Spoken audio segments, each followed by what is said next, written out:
What is a manager?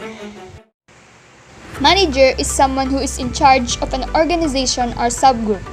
They are given a certain amount of authority or position over a group.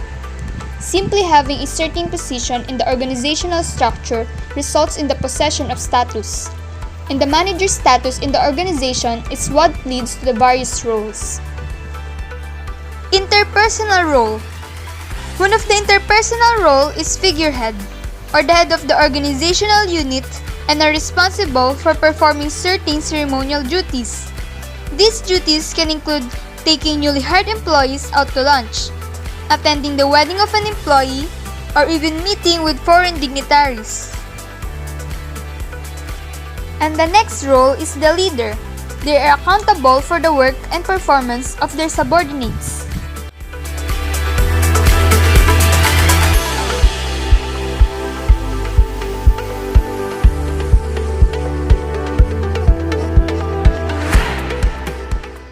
The last interpersonal role is one of a liaison.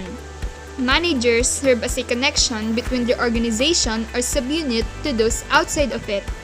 He establishes contacts with their peers as well as customers and suppliers, which can serve as a valuable source of information. Each of the individual roles within the interpersonal role leads to the second role of a manager. Informational role. Through their interpersonal roles, managers develop important contacts that provide them with access to important information. At this point, I'm sure that you can see how these roles are beginning to tie together. For without the interpersonal role, managers wouldn't be in the position to gain access to information in the first place. Now, the managers can serve as a monitor. Managers are responsible for scanning their environments for information that come from his or her vast collection of networks, and can either be solicited or unsolicited. He or she has ears to the ground and is waiting for valuable information to relate to his or her subordinates.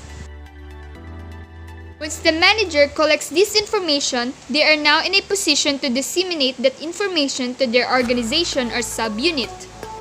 Disseminator.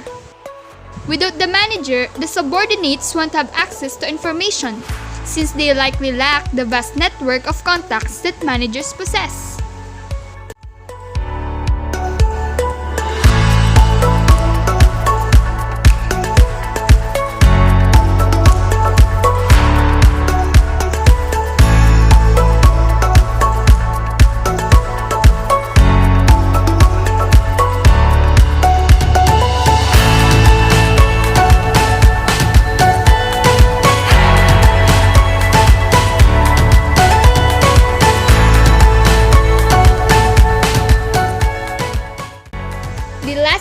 The role of a manager is that of a spokesperson.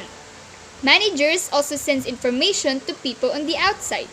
This could take the form of a conference call with investors, a testimony at a congressional hearing, or even a conversation with a supplier. Managers must also deal with external stakeholders, such as investors, suppliers, creditors, and government agencies.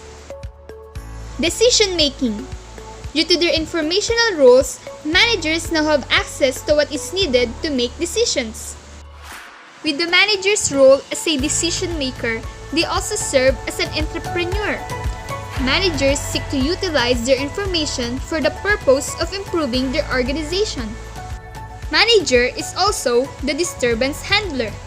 They are responsible to events or circumstances or pressure that are beyond their control. These pressures include deteriorating economic conditions, labor strikes, natural disasters, competitors' actions, or even product issues. The third decisional role that managers engage in is that of a resource allocator. Managers decide who in their organization or subunit gets what. This can include things like time, which is important considering the manager's connections and access to information, money, equipment, or even facilities. The fourth and final decisional role is that of a negotiator. Managers are uniquely positioned to negotiate on behalf of the organization. Managers regularly negotiate supplier contracts, employee grievances, and employee labor contracts. Each managerial role is necessary and important to ultimately lead the effectiveness of a manager.